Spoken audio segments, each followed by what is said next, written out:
Steps ẹ̀yin wa nílé lóko lẹ́yìn odi ṣe mọ̀ pé a kì í mú òmùlòmù fún yín ẹni pé ká máa mú wá fún yín bó bá ṣe ń lọ a wà nílùú Àtọ̀ǹtà níbi tí wọ́n ti ń ṣe ọdún Ifá Koikimedia bringing the world closer to your doorsteps.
Koikimedia bringing the world closer to your doorsteps.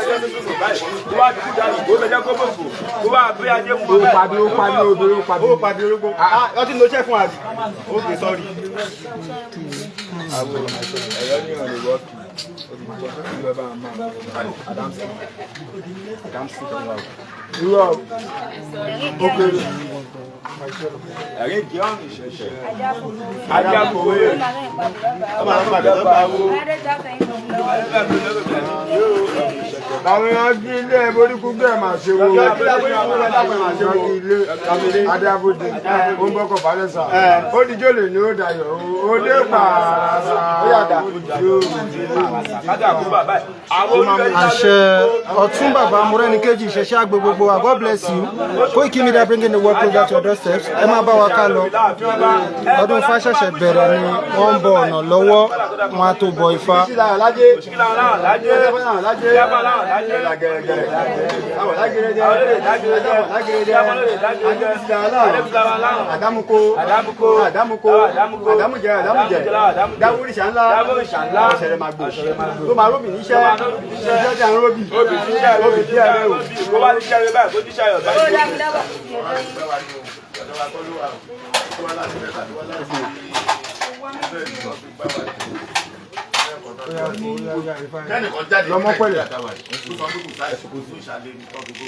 Ọ̀pẹ̀lẹ̀ omi bá yí ọkùnrin lójú ní àwọn olùkọ́ ẹ̀ máa ṣe wo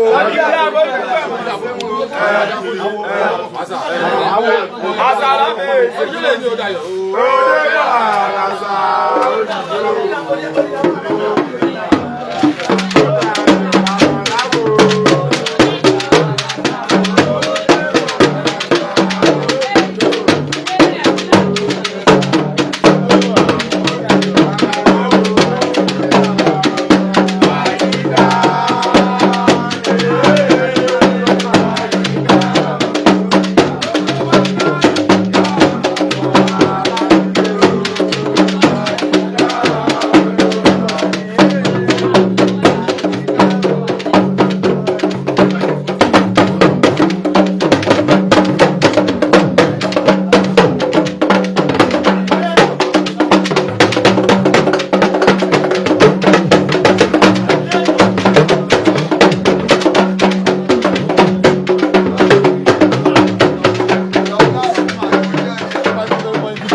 Koikimedia bringing the work closer to your doorstep.